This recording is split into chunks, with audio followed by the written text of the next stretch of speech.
My name is Matt. Welcome to Unbearable 73. And it's garbage time again. Well, today I'm going to review Obi wan Kenobi, Season 1, Episode 5. So, where should we start? Well, let's start at the beginning of the episode because there ain't worth talking about much besides that. So, you see this scene from Episode 4? Where Obi-Wan and Leia, he was comforting her, and this is a very good acting scene between them. This is pretty much better than every single thing in this entire episode you're about to watch. Okay? Just bear that in mind. And we open with the usual flashback to the nonsense. With the little robot that's possessed, but that has a tracking device on it, and so forth. And I don't know. I mean, I still can't understand how they can make the writing so bad. Oh, here we go. So we start with the flashback to Revenge of the Sith. Okay, not Revenge to the prequel era. Okay, where Obi-Wan walks in to see Anakin. Right now, when you look at this image, I'm gonna freeze it. Okay. Let me pause it so I can show you the still.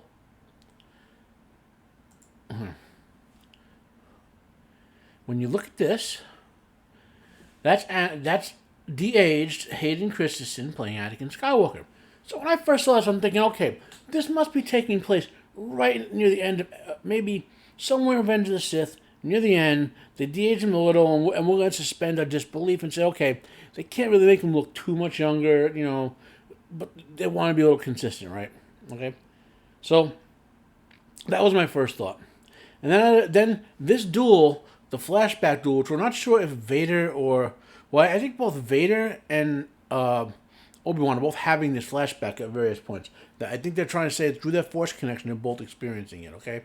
Because events of the show play out in relation to this particular spar that they have, okay?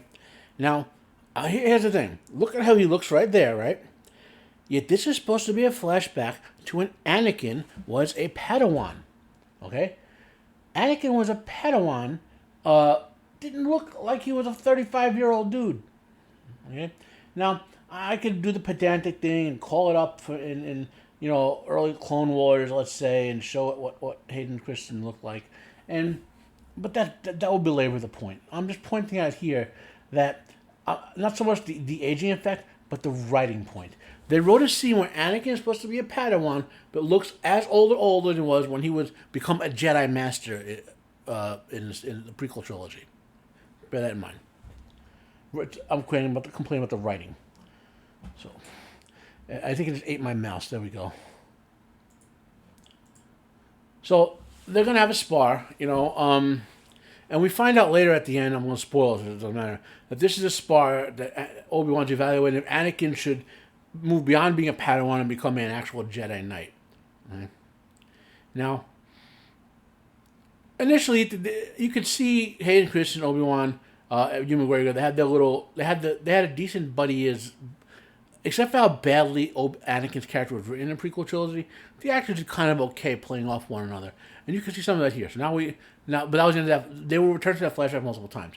Now we're back to Vader on his Star Destroyer, which I don't know if he's built the Executor in the Disney timeline yet. And they keep referring to Bat-Reva as the third sister. Okay. So she walks up to Vader, and why she will be. I mean, she clearly knows that Vader doesn't care about pleasantry, to care about efficiency. Okay, it's fine. We can skip the stupid writing dialogue. I'm pointing out the stupid writing dialogue there. Okay. Vader says, "You've done well."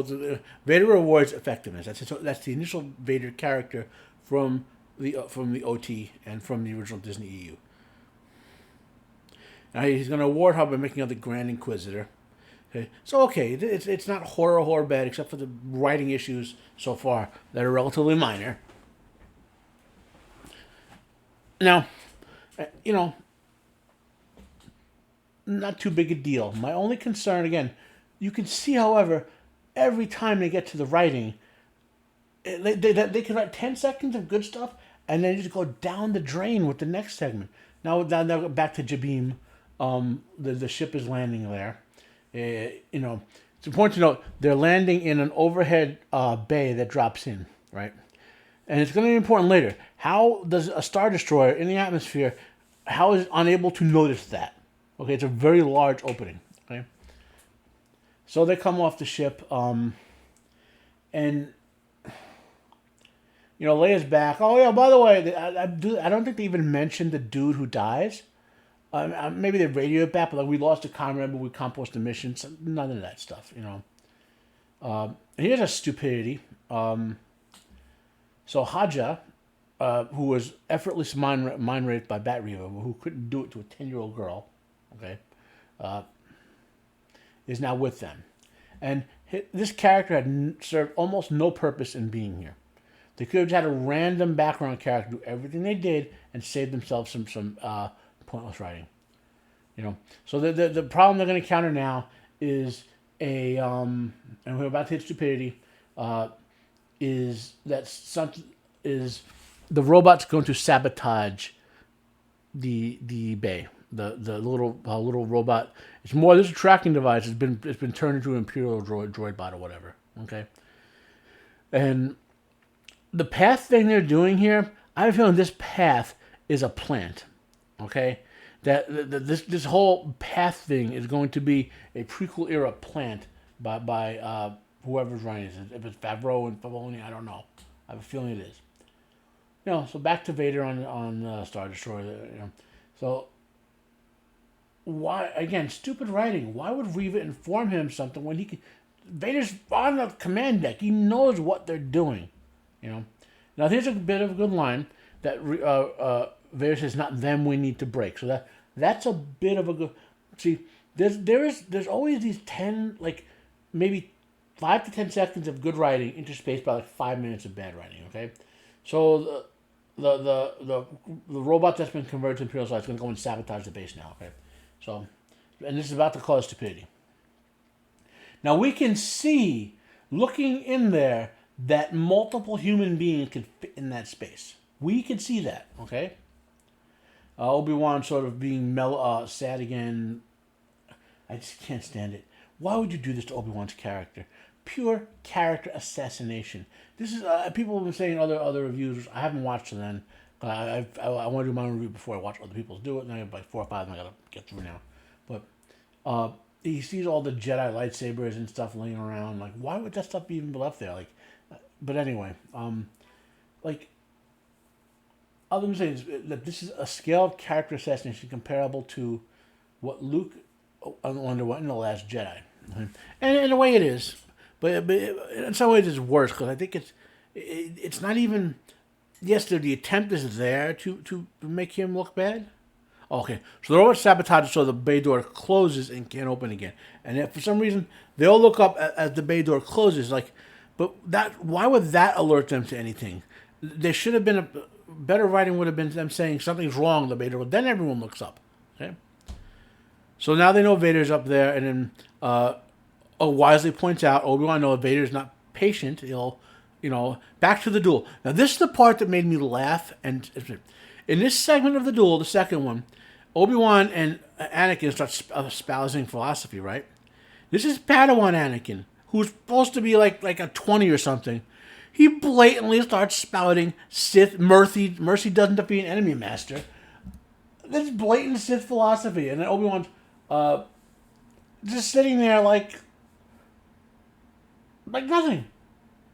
I mean, there's something. It's like anyway. So we're going to the attack now. Now, why, would you only send down this small amount of troops? I don't know. Okay, Vader's going to besiege them and try to get through, and we're going to get some blatant stupidity here when we get to it. Okay, so Obi-Wan's going to give a rousing, and by the tone of my voice, you can tell it's not a rousing speech. Okay, but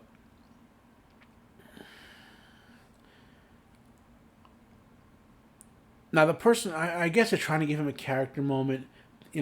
I just don't get it. You go to sabotaging his character, then out of nowhere he tries to give a rousing speech that seems to work, even though the speech itself isn't rousing. So again, this inconsistently bad writing. I'm going to harp on this again and again. I know people are saying it, but as a fan, we need to stop paying attention to the woke stuff. We want it to go away, but even if it goes away, imagine if they were doing attempt to do good Star Wars, like no woke stuff, but still writing this badly. Okay, so they're doing. You see them both, getting ready for a siege, sealing up the doors. A kind of cool sequence with the two shuttles dropping down there. You know, I don't know why they didn't do planetary bombardment if they just want to kill everyone. I guess they're going with the mode that Vader doesn't want to just kill everyone. Right? Now, this is stupid. If they had set up a bunch of anti-personnel devices right where all these stormtroopers line up, episode would have been over. They literally line up like in a grid formation outside the door to set up like some sort of weapon to penetrate the thing. So right, and Bat Reba is right there. She's gonna walk up and they're gonna make a stormtrooper corridor for her when she comes down her own ship. They keep trying to push her as if she's like Vader 2.0 or something.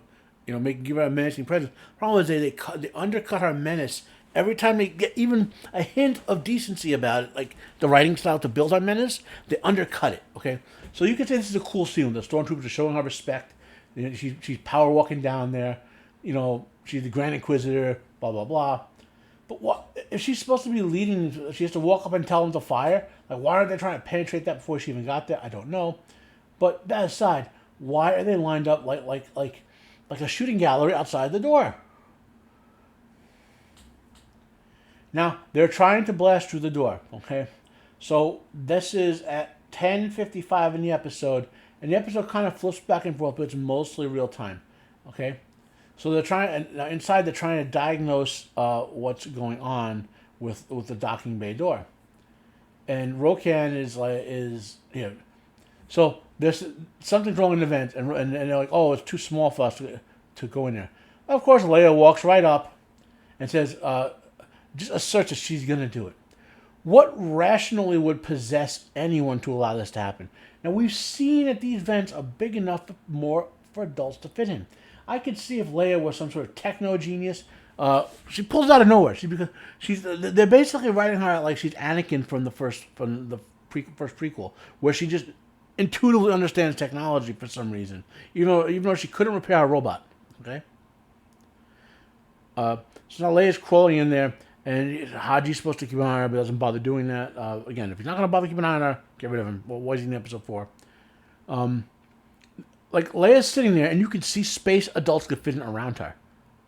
And it contained, no, adults can't fit in there, so Leia had to do it.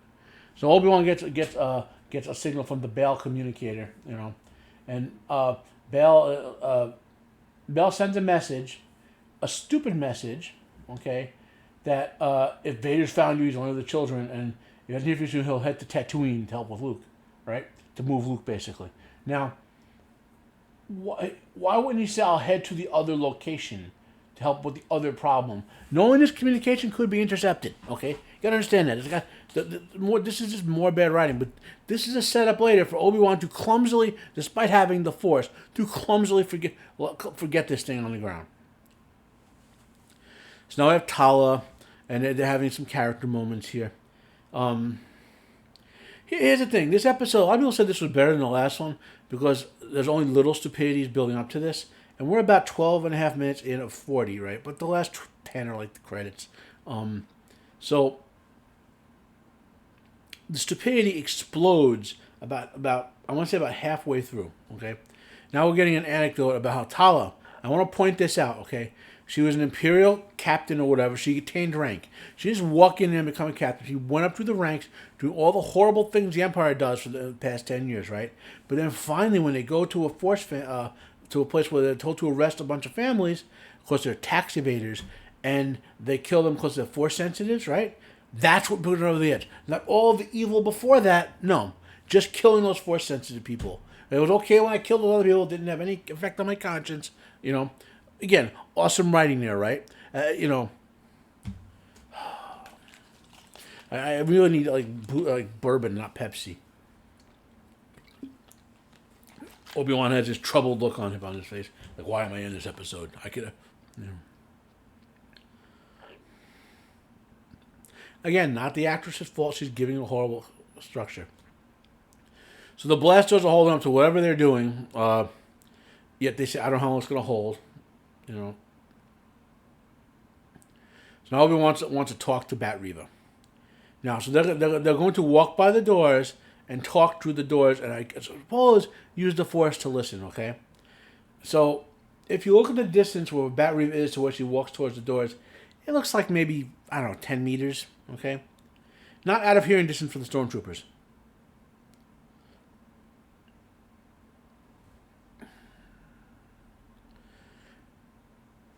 And this is when we learn Reva's motivations from the whole thing. Why she wants Obi-Wan. What's she going? There are far more intelligent ways to do what she wanted to do.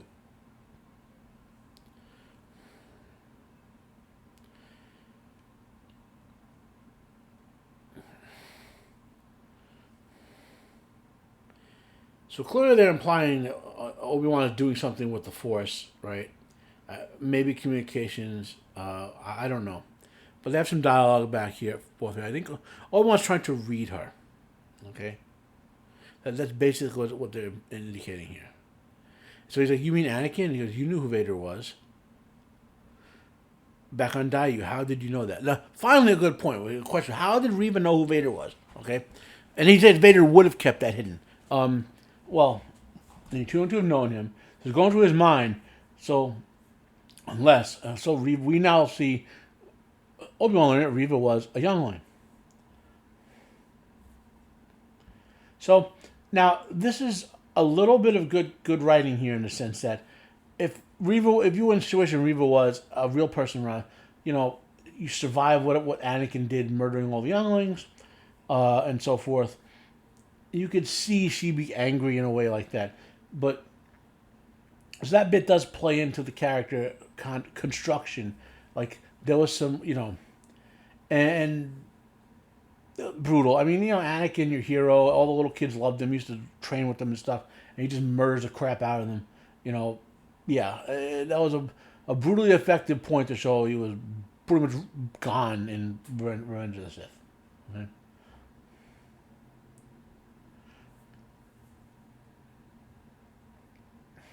Thankfully, they did not have the little kid actress saying why or anything stupid like that.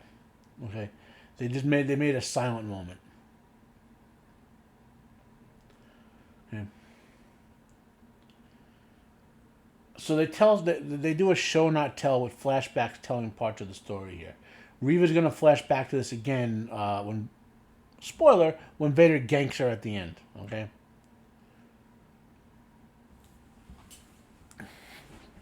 So Reva wants revenge against Anakin for slaughtering the younglings. Now, I can understand rising to the ranks. I could kind of see that as a logic, especially if you were inducted and forced to be, become an Inquisitor, or we'll just erase you and put you in the batch over there, But I could see that, okay? And this question, do you really want Anakin dead? Well, that is a legitimate. Again, we get this small vignette of good writing where some relatively good questions are being asked, because we see Obi-Wan couldn't bring himself to kill Anakin in either fight they had. Well, the first one, in the Revenge of the Sith fight, or in the Star Wars Episode 4 fight. Okay, so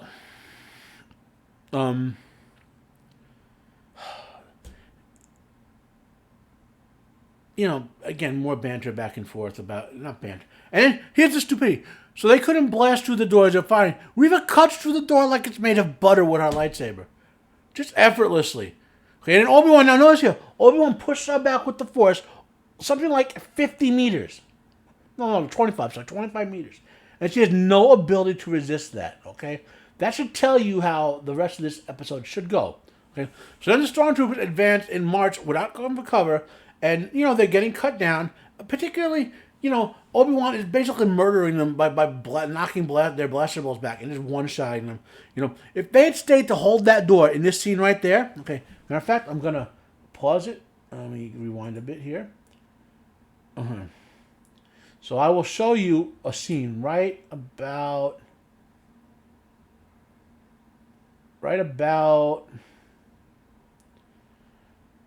there. Okay. So let's look at, I'm going to show you this scene. So there's that doorway. Obi-Wan is pretty much effortlessly reflecting. They've already killed. You can see there's at least 10 dead stormtroopers. You can see two or three of them on the screen, right? They have a mass fire in that narrow door. Obi-Wan blasted Reva back. You see what she's back? Reva's back there. Because Obi-Wan used the Force to push her back that far. And she had no ability to resist it, okay? They could have held that door and murdered all those stormtroopers pretty much indefinitely, okay? But bad writing has them retreating. But don't worry, we get to another point like this. So let's put this away, avoid the copyright issue. I can skip a little bit here because I don't need to see this twice. So now the stormtroopers are in this open area. Let's find a good point. I'm going to show you again. Okay, well, before this right here.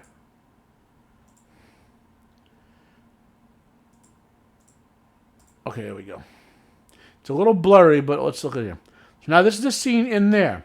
So a little blurry, but that's the space they're advancing into, right? And now I'll show you one more thing after that.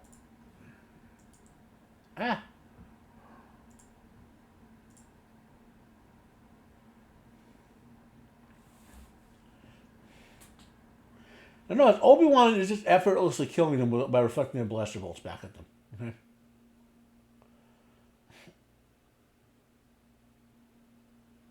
I'm trying to find a good view of it.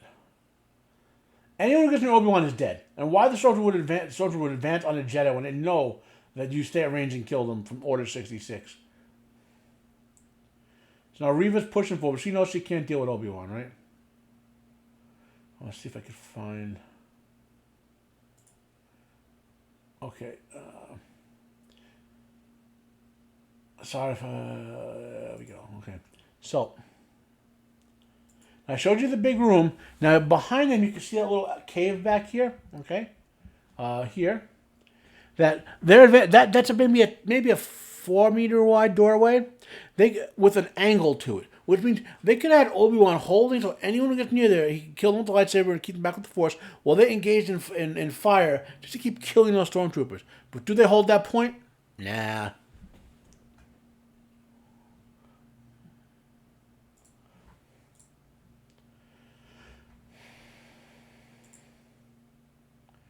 Okay, so now Haja is urging Leia to hurry up, and then of course we get Leia bantering with him, despite the fact that there's a crisis situation. She's using her previously unestablished ability to fix anything.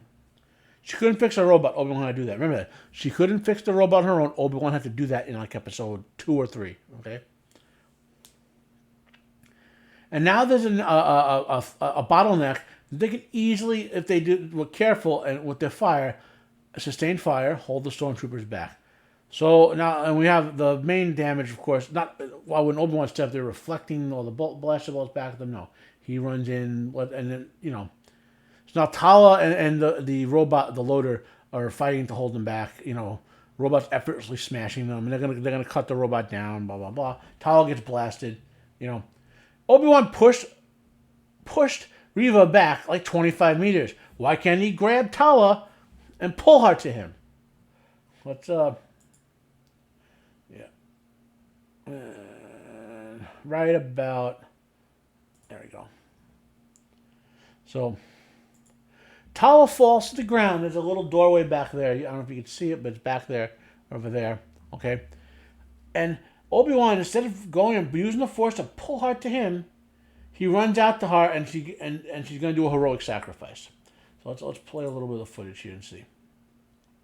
So Obi-Wan's in the doorway, doesn't get the Force and pull her in. Nope. They're giving up multiple bottlenecks they could have established a choke point at. Obi-Wan again, just murdering the stormtroopers, and they have no chance against him. Let's Tala just keep laying there. Doesn't use the Force to grab her, even though we've seen him use the Force to move someone 20 meters or so. Why you would have a tender moment between Tala and the robot? I don't know. It doesn't make any sense. A lot of this stuff doesn't make sense, and I'm criticizing the writing again. You know, let's turn this off. So, again, Obi-Wan just effortlessly killing the stormtroopers. No problem. Well, he didn't force push the stormtroopers back at all. Never bothered. He pushed Reva back, and she could resist that, and he pushed her back 20 meters. Doesn't push any of the stormtroopers back. Nope. Doesn't grab Tala with the Force. Nope. Doesn't do any of that. And this, again, this is bad writing, because we just saw Obi-Wan do that, move people with the Force. Okay, so everything. Tala is now safely removed from the series, so she doesn't appear in episode 6, and therefore have further damage to her mind. Now they're all standing around waiting and hopeless. Please tell waiting for Leia to have a miracle in the ductwork and repair whatever she's gonna repair. And we flash to Vader. So. He's been alerted that Tala has breached, and he tells her to stand down. And again, Vader, in a bit of witty, good writing on Vader, Vader knows that Kenobi will sacrifice himself to try to save everyone. That's Kenobi's nature. So again, they're going to this thing, well, back to this duel, this spar duel, where Anakin is like using Sith methodology to beat him, even with a Padawan. You would think Obi-Wan might have noticed that, and it would have affected the course of his training or something. Now back to the present. Obi-Wan's like, oh, you...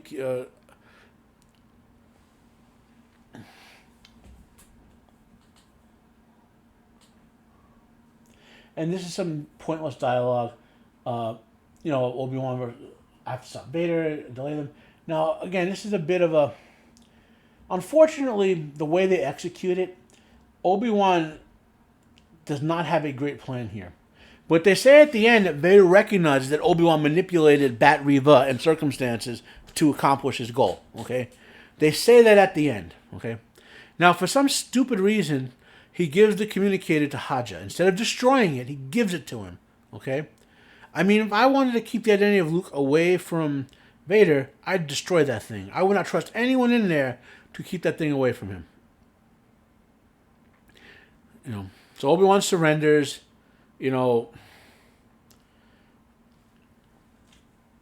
Leia's close to figuring stuff out.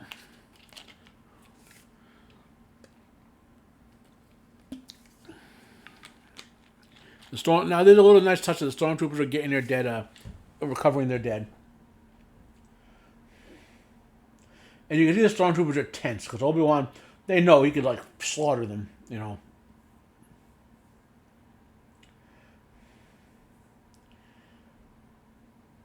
Now, again, there are stormtroopers all around them, easily within hearing distance, okay?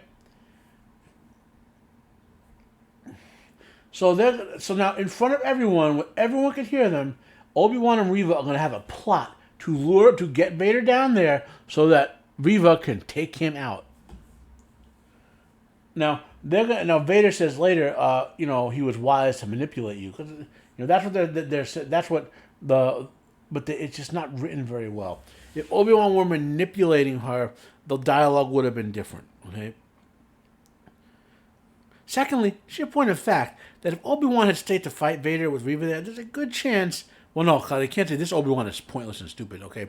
If Obi-Wan had been Obi-Wan that he's supposed to be, in canon, well, in Lucas canon, Obi-Wan could have stayed there, fought with Reva, and killed Vader. That would have certainly been possible. But not the Obi-Wan we saw in this show, where Vader just recklessly, easily manhandles him.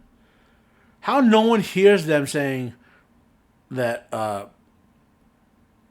hears them saying this, I don't understand, okay? The only explanation is that at the end, Vader saw all this coming, used the Force, predict the future, blah, blah, blah, okay?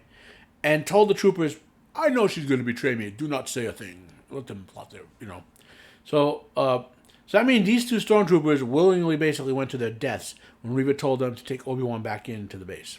Okay?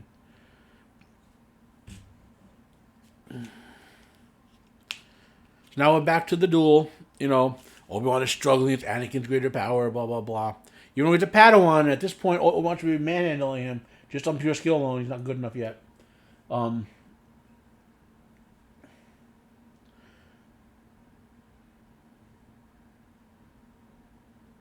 And Obi-Wan, he gets Obi-Wan's lightsaber away. Now, at this point, he's supposed to be a Padawan. Okay? So, this isn't the point where Obi-Wan here equals yet. Okay? This is the point where Obi-Wan should be able to overwhelm him with the Force, overwhelm him with skill. So this basically making Obi-Wan look a fool even back then. Okay, Vader's coming in. He's doing the Vader walk. They couldn't even bother to use Vader's theme for this. You know.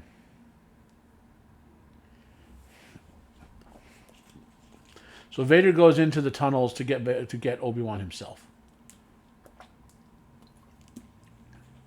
Obi-Wan just murders those stormtroopers, which is fine. They're enemies. But the end of this would indicate that the only reason those stormtroopers did not hear Reva and Obi-Wan plotting was because they had to have been told, we know she's going to betray us. So now Reva's fighting. Leia is cotton on to the fact that her little robot is been controlled by the Empire, so she pulls out the thing, that makes him bad. Vader goes in. Obviously doesn't care about the date. He's looking around for Obi-Wan. That's a little off because Vader, even in the Lucas EU, he would be his means to an end guy, and to a mean, and justify the means. But the reason the troops supported Vader is because in battle, Vader protected his troops. He led them well and protected them. So Vader not, maybe that glance was Vader showing he was concerned about them, maybe not. I don't know. But so Leia got the thing's open, okay. And here's all you remember that stupid scene in the third episode where Obi-Wan, Vader shows up, starts to fire, pulls Obi-Wan 10 feet into it with the Force, holds him there, then the fire goes out, then he puts the fire out with the Force, and then Obi-Wan teleports back about 10 or 15 feet. Then, right, so you can argue that's power show by Vader, right? Then the rebels start the fire, and Vader is blocked by the fire and somehow can't grab Obi-Wan with the Force or break his neck or kill the robot. Remember that how, partially well written and then badly written like 10 seconds later, as if the writers who wrote him put out the fire did not just have him do that again later. Remember that logical inconsistency because it's about to happen even worse. The ship's escaping. Vader reaches up, literally reaches up. This is the most powerful thing you've seen Vader do in any live action, is this. He's holding the ship with the Force, pulling it down. They're showing you strength, so it's not like, like old EU where Vader can, anyway. Pulls the ship down, engine shut down, and Vader just rips the door open, like boom, okay? And turns out there's no one on it, and the ship behind them that Vader should have sent with the Force just flies away while Vader stands there. Like, why Vader just grab that one with the Force? So, the same thing happened with the fire. Now, back to the flashback. So now Obi-Wan uses whatever to just, hit Anakin in the back and grab the Force. He's like, you're a great Anakin, but you need to prove yourself as your undoing. And you see supposed to be Padawan Anakin, even though he looks 40 years old. Until you come your need to prove it, you'll still be a Padawan. Mm-hmm. Yoda isn't a Padawan, you will still be. So, here's the thing. Back to the scene before. They basically wrote the same scene again where Vader did something, right? Where he put the fire out, grabbed Obi-Wan from 30 feet away with Force TK or whatever, and then literally 10 seconds later was shown as not being capable of doing something. He literally does the same thing here. He pulls the ship down with the Force, rips it open. Oh, yeah, Bat Reva's attacking. Vader blocks it with the Force. And this is just a punning scene, okay? And it's not very... It's just a scene where he and basically, why is he you against me? Reva's going up. She wants to kill him. Vader is just going to wreck her with the Force. He could cut her in half if he wanted to. Force, he can't snap her neck. We've already seen that. He's using the Force literally to block her lightsaber, and he's effortlessly dodging her stuff. Okay, I'm okay. Some people criticize this fight scene. I'm okay with it because it's showing Vader effortlessly dominating her, which And so she pulls out the double blade on the helicopter lightsaber that all the Inquisitors have. And again, Vader keeps using the Force. She can't stop him. She can't even stop Obi-Wan, who's just showing weaker than Vader in this. Vader walks right up to the double blade lightsaber. She's trying to stop him with and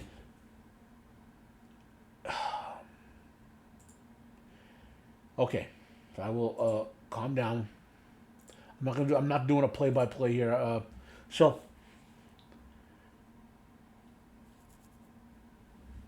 so breathe, Matt, breathe. I know we've been going on for 35 minutes. I'm gonna end this soon. Okay. Uh,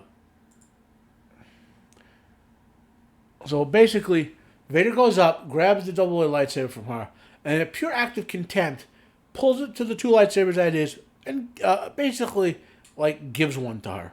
Okay, and defeats her. And then they do a flashback scene where she sees Anakin walking up when he was jibbing younglings and just stabs her in the sternum. Okay, well, he does it again here, right? So you think Reva is dead. He stabs her literally like right here. Okay, that killed more powerful people. We've seen it. It killed Qui-Gon when he got stabbed right there. Okay, yet Reva, Bat Reva, is strong enough to live at the end of the episode. And then we go forward to Obi-Wan realizing that something is wrong, and he realizes that the basically, I think he senses that they know where Luke is. So the last episode focused on Luke sleeping. The very end of the episode, you see Luke sleeping in the bed on Tatooine. That's where they're going. So I just want to point this out again. It's like they're using the same stupid stuff over and over. You know, this might be the same script for episode 3 if you think about it. You know, Vader shows up, does a power walk, wrecks a bunch of stuff, you know, like a ship, whatever. Effortlessly pawns someone, then looks stupid and effortlessly pawns someone. That's basically the same thing Vader did in episode 3. You know, they did no services to any other character in this. There was one or two little, like, maybe bits of dialogue, like when Obi-Wan and Reva were talking. There was a little bit of dialogue in there that was okay. You know, one more episode to go, guys. This was not as horribly bad as the last one, only because it was so slow for the first 20, 25 minutes. There was just a lot of visual stuff happening, you know. Anyway, my name is Matt. This has been Unbearable 73. Have a nice day if you can after watching this Drek. I am out of here.